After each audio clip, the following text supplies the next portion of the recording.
또 주께서 너희를 위하여 예정하신 그리스도 곧 예수를 보시니 하나님의 영원전부터 거룩한 선지자들의 입을 통하여 말씀하신 바 만물을 회복하실 때까지는 하나님 마땅히 그를 받아두리라.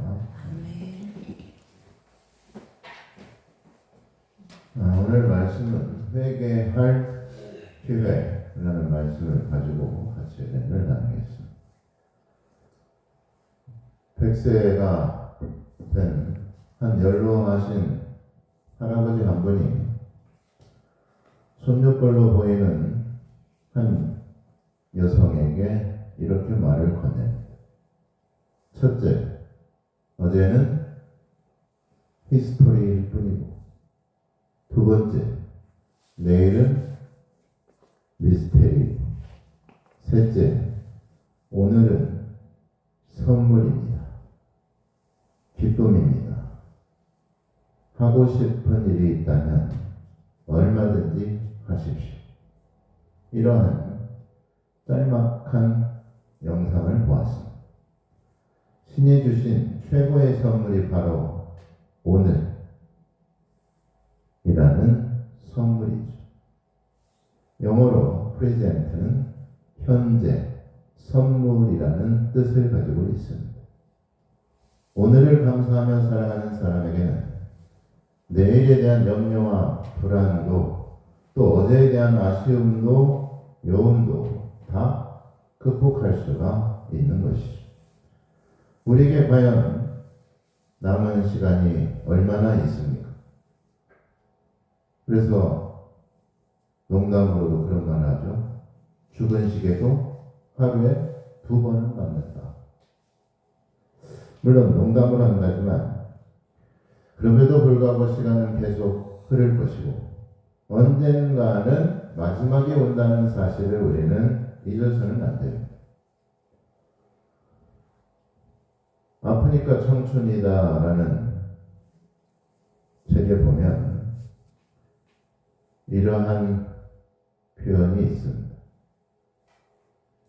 김남도 교수라는 사람은 자신의 책상에 건전지를 뺀 탁상 시계가 하나 있다고 합니다.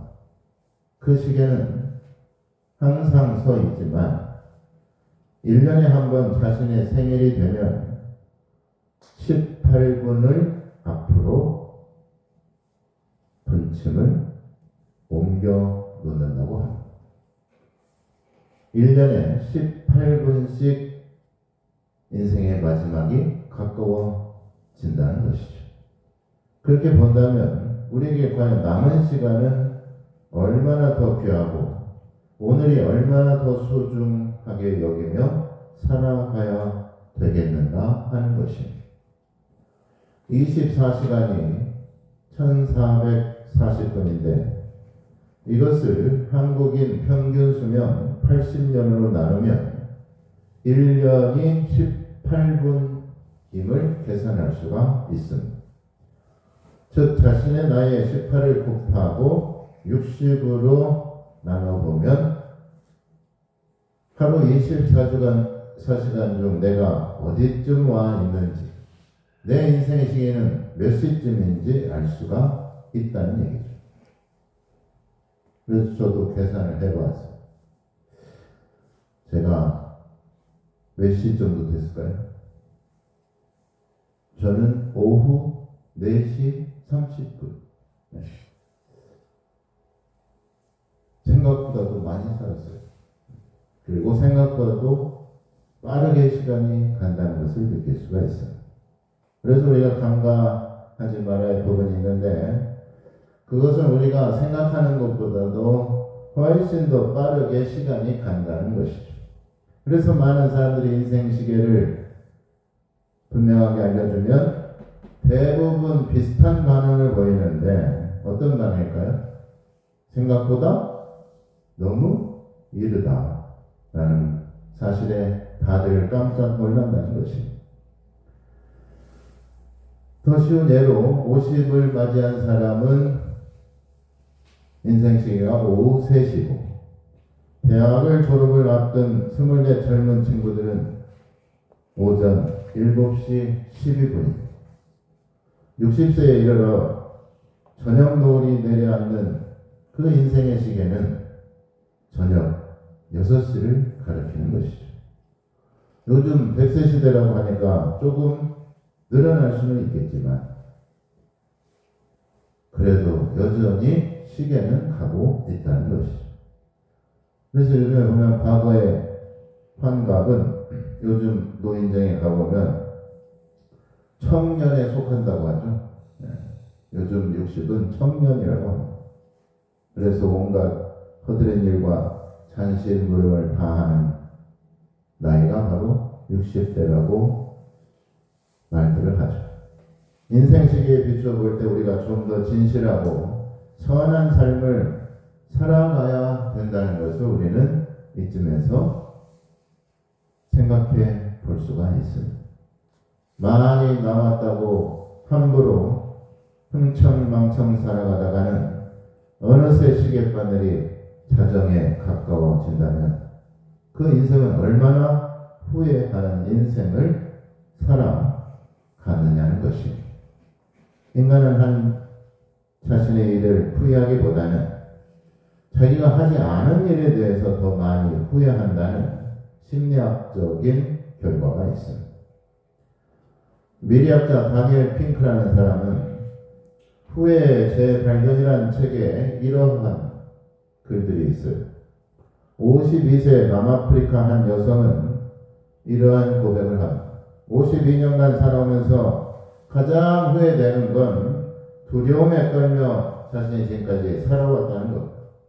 어떤 두려움입니까? 실패할까봐. 또 내가 다른 사람에게 바보처럼 보일까봐.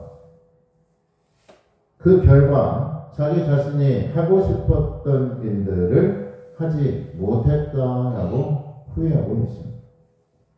또 84세인 한 할아버지는 아내에게 키스하지 못했던 것을 계속 후회했다고 말을 해요. 62년 결혼 생활 동안 너무나도 바쁘다는 핑계로 그러지 못했는데 아내가 코로나 때 세상을 떠났다고 하는 것입니다. 그의 책에서 그는 후회를 단순히 지난 날을 회고하는 그러한 감상으로만 지나쳐서는 안 된다라고 말을 하고 있습니다. 후회의 정의를 그는 이렇게 말을 합니다. 삶을 바로잡고 싶어하는 건강하고 본질적인 충동이다. 후회는 생계보다는 삶에 대해서, 존재에 대해서, 나 자신의 진실에 관해서 묻는 출발점이다 라고 말을 하고 있습니다. 단순히 먹고 사는 문제보다도 내가 지금 진실하게 살아가고 있는지, 내가 정말 하나님의 뜻대로 살아가고 있는지 출발점이 될 수가 있다. 그러면서 단적인 예로 프랑스의 20세기 최고의 가수 에디트 피아프라는 여성이 있습니다. 그 여성이 이런 말을 해요. 나는 아무것도 후회하지 않아요. 다 대가를 치렀고 떠내려 보냈고 잊어버렸어요. 과거는 전혀 신경 쓰지 않아요. 그런 노래를 부르면서 그녀는 100만 장 이상 앨범이 판매되며 수없이 많은 인기를 누렸지만 심각한 교통사고와 10년 동안 알코올 마약 중독으로 인해서 47살 나이에 간암으로 비참하게 그 생을 마감하게 되었습니다. 그래서 다니엘 핑크는 이 대목에서 후회하지 않는다는 말은 심리적으로 자기 자신을 속이는 속임수며 인생을 망치는 헛된 망상에 불과하다고 말을 하고 있죠. 그래서 전 세계 2만여 명 이상 사람들이 어떤 방식으로 후회를 하는가에 대한 설문조사를 했습니다. 9개국에서 2만 2천 건이 넘는 후회 사연이 접수되었으며 후회하는 것이 무엇인지 알면 우리가 진정으로 가치 있게 여기는 것이 무엇인지 알게 된다라는 것을 설문조사에서 그는 말하고 있습니다. 연애, 재정, 가족, 교육 등등 그 심층적으로 들여다보면 후회는 4가지 정도로 정리가 된다고 합니다. 첫째로 삶의 안정적 인프라를 만들지 못한 것에 대한 기반성 후회. 둘째, 성장을 위해 위험을 감수하지 않는 대담성의 후회. 셋째, 양심적이지 못한 일에 대한 도덕성 후회. 왜 나는 선한 일을 하지 못했던가? 이런 것에 대한 후회라는 것이죠. 네 번째로는 더 사랑하고 더 손 내밀지 못한 관계성의 후회. 설문에 따르면 사람들은 대체로 행동한 것에 대한 후회보다는 행동하지 않은 것에 대한 후회가 더 많다라는 것을 알게 되었다는 것이죠. 이유를 말하자면 하지 않은 일에 대해서는 선택지가 없다는 것입니다. 대담성과 관계성에 대해서 후회가 가장 심했다고 또한 나왔는데, 나이가 들면 들수록, 노년이 되면 될수록 교육과 건강, 경력에 대한 후회가 적어지고 가족에 대한 후회가 가장 많아졌다라고 보고하고 있죠. 모든 분야의 학자들은 살아간다는 것은 적어도 얼마간의 후회를 쌓는 일이다라고 대부분 공통적으로 말을 합니다. 그래서 이 미래학자 다니엘 핑크는 후회의 프로세스를 인간만이 갖고 있는 시간, 여행 능력과 스토리텔링 능력이라고 말하고 있죠. 인간과 동물과 다른 것은 생각하고 후회하는 것입니다. 그래서 10명 중 4명은 다른 삶을 살고 싶다라고 고백하기도 했다고 합니다. 그러므로 우리가 후회할 일을 최소화하는데 우리가 최선을 다해야 된다는 것이죠. 뭐뭐 할 걸, 뭐뭐 했더라면 후회를 줄이기 위해서는 반드시 선택지가 있어야 됩니다. 기준과 선택이 그러므로 중요하다는 얘기입니다. 보다 긍정적이고 적극적으로 선한 능력으로 살아갈 때 후회보다 우리가 긍지와 자부심과 보람을 갖게 되는 것입니다. 그렇게 본다면 과연 신앙의 선택지는 무엇일까? 그리스도인은 후회라기보다는 신앙적으로 본다면 그것을 회개라고 볼 수가 있습니다.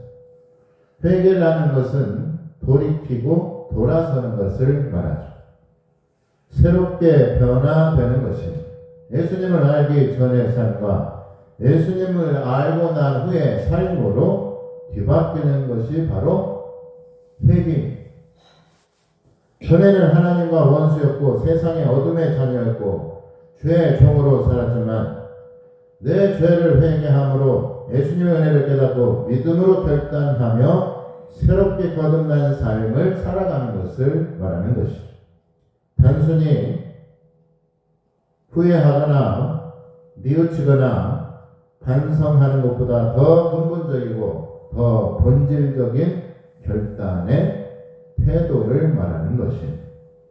회개의 중요성에 대해서 말할 때 가장 대표적인 예로 베드로와 가룟 유다를 말하고 있습니다.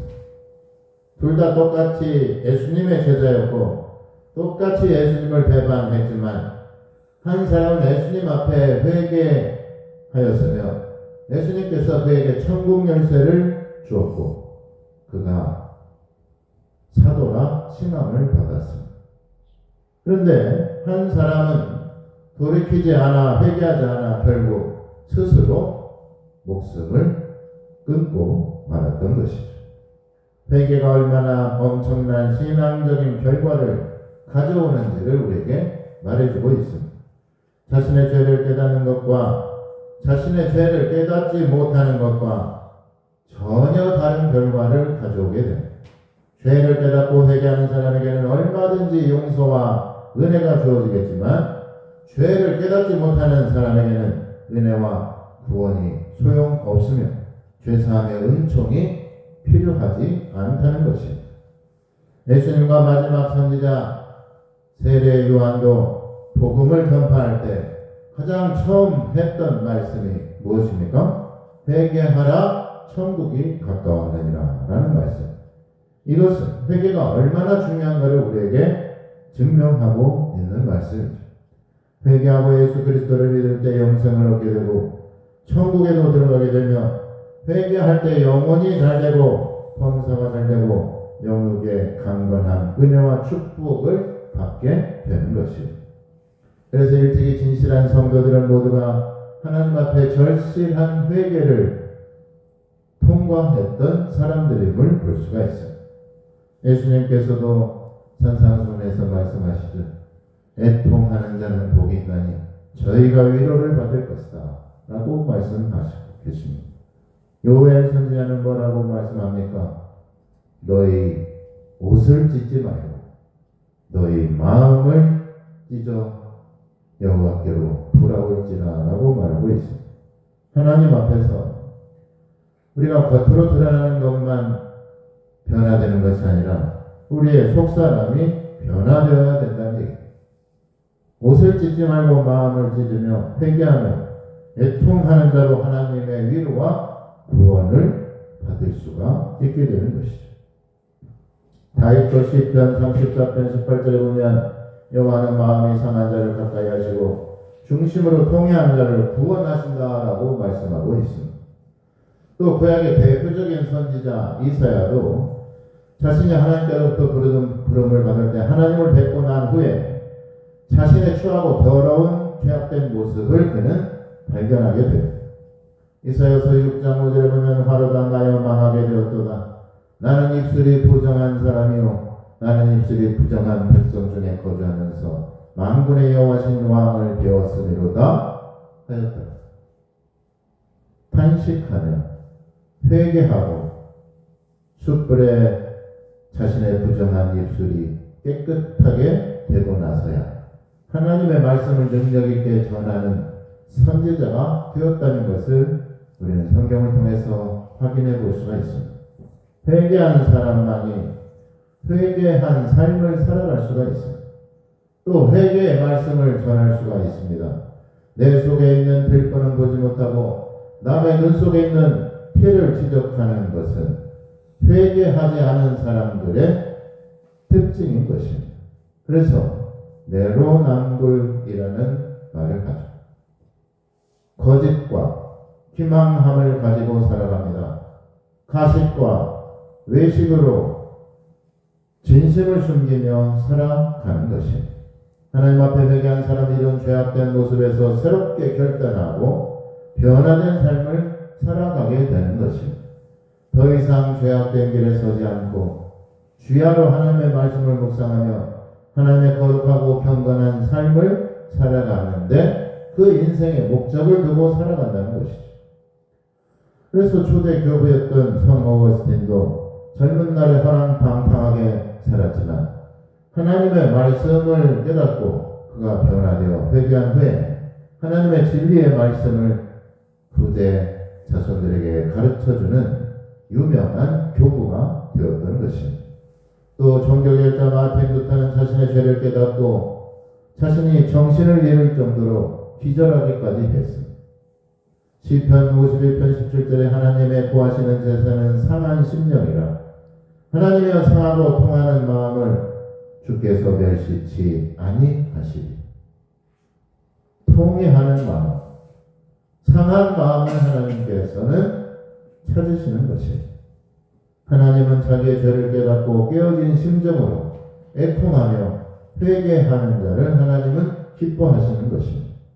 그래서 회개는 신앙적인 기회라고 말할 수가 있습니다. 그래서 회개할 기회가 중요한 것이죠. 회개할 기회가 없다는 것은 마치 가룟 유다와 같은 종말과 전혀 다르지 않다는 것입니다. 회개하지 않은 죄인은 긍휼 없는 심판을 피할 수가 없습니다. 죄에 대한 심각성을 우리가 그러므로 깨달아야 됩니다. 죄 없으신 예수님을 십자가에 못 박았던 게 바로 우리의 죄라고 말할 수가 있습니다. 하나님의 뜻을 배반하고 하나님과 원수였던 불순종의 삶이 바로 죄인의 삶이라는 것이죠. 그래서 영국의 유명한 설교가 스펄전 목사님은 이러한 말을 했습니다. 우리가 때때로 자기 자신이 이렇게 고백을 한다고 합니다. 나는 참 죄인이다. 나는 정말 나쁜 놈이다. 내가 악하다고 느껴질 때가 그럴 때가 있다. 그러나 기억하십시오. 당신은 그것보다 훨씬 더 악하다는 사실을 기억하십시오. 라고 말을 합니다. 우리가 생각하는 것보다 우리의 죄의 심각성은 더 지독하고 더 심하다는 것을 우리가 깨달아야 됩니다. 그러므로 회개 없이 우리가 어떻게 하나님의 자녀로 새롭게 살아갈 수 있겠으며 어떻게 우리가 변화된 삶을 살아갈 수가 있겠느냐는 것이 회개는 우리를 하나님께로 데려갑니다. 예수님을 은혜 아래로 이끄는 것이 바로 회개인 것이죠. 하나님께서는 우리에게 구원의 기회를 주시려고 회개의 영을 부어 주시는 줄 믿으시기 바랍니다. 그때 내 영을 남종과 여종에게 부어줄 것이다 라고 말하고 있습니다. 회개의 영이 임할 때 우리가 구원의 은총을 깨닫게 되는 것이고 하늘로부터 하나님의 성령을 받게 되는 줄 믿으시길 바랍니다. 회개가 가장 결정적으로 중요한 이유는 하나님께서는 회개한 영혼을 기다리고 계신다는 사실입니다. 누가복음 15장 7절에 내가 너에게 이르노니 이와 같이 죄인 하나가 회개하면 하늘에서는 회개할 것 없는 의인 99을 인하여 기뻐하는 것보다 더하리라. 회개한 영혼은 하나님의 가장 기뻐하는 영혼이 되는 줄 믿으시길 바랍니다. 그러나 반대로 회개하지 않고 자기 고집과 자기 아집과 교만과 기만으로 살아가고 있다면 하나님의 천국 가족 명단에서 제외될 수밖에 없다는 사실입니다. 하나님께서는 그러므로 언제나 영원토록 기다리십니다. 회개한 사람을 천년을 하루를 천년처럼 기다리시는 분이 하나님이시죠. 베드로서 3장 9절에 주의 약속은 어떤 이에 더디다고 생각하는 것 같이 더딘 것이 아니라 오직 너희를 대하여 오래 참으사 아무도 멸망치 않고 회개하기에 이르기를 원하시느니 하나님의 변치 않는 사랑 영원하신 하나님이시기 때문에 우리가 기회가 있다는 것입니다. 그 사실에 또한 우리는 감사해야 됩니다. 하나님이 영원하신 분이 아니시라면 하나님께 영원한 시간이 없었더라면 우리에게 과연 기회가 있을까 하는 것입니다. 우리에게 회개할 기회, 누구에게나 구원을 받을 때가 여전히 남아있다는 것입니다. 어제도 오늘도 내일도 하나님께서는 회개한 영혼을 찾고 계시는 것입니다. 오직 전능하신 하나님만이 모든 생명을 창조하신 하나님께서만이 구원의 기회를 우리에게 주실 수가 있습니다. 시간과 역사를 다스리신 하나님께서만이 영원한 시간 속에서 돌아올 때까지 기다리실 수가 있습니다. 기다리다가 시간이 되면 사라져버리거나 시간이 없어서 떠나버리는 세상의 시간과는 다르다는 것입니다.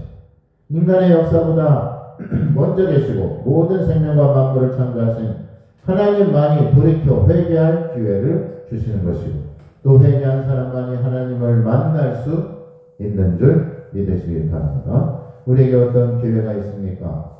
회개할 기회를 놓치지 마시기를 바랍니다. 해밍웨이의 태양은 다시 떠오른다는 소설에 파산에 관한 아주 짧은 대화가 나옵니다. 이렇게 물어보죠. 어쩌다가 당신은 파산하게 되었습니까? 그러자 파산한 당사자가 말하기를 서서히 그러다가 갑자기 이렇게 되었습니다. 문맥상 그리고 과정상 이상한 것은 서서히와 갑자기라는 말이에요. 서서히는 미리 예견하고 예방을 했더라면 갑자기 당하지 않았을 수도 있었다는 말이고, 갑자기라는 말은 예기치 않게 준비할 겨를도 없이 되었다는 말입니다. 그런데 유명한 소설가가 그러한 문맥상 틀린 단어를 나열할 이유가 없습니다. 뭐가 문제냐면 인생을 장담할 수 없다라는 얘기죠. 결과값이 파산이었고 결과값이 명망이었다면 그 인생은 실패한 인생밖에는 될 수가 없습니다. 다시 말해서 돌이키고 회개할 기회가 없었다는 것이 가장 최대의 안타까운 것이라는 얘기입니다. 그래서 이런 말이 있어요. 나무를 심기에 가장 좋은 시기는 20년 전이었다. 그리고 그 다음으로 좋은 시기는 언제일까요? 바로 오늘이다 라는 말이 있습니다. 언젠가가 가장 좋은 때일까요? 언젠가 우리가 회개해야 될까? 바로 지금이라는 사실.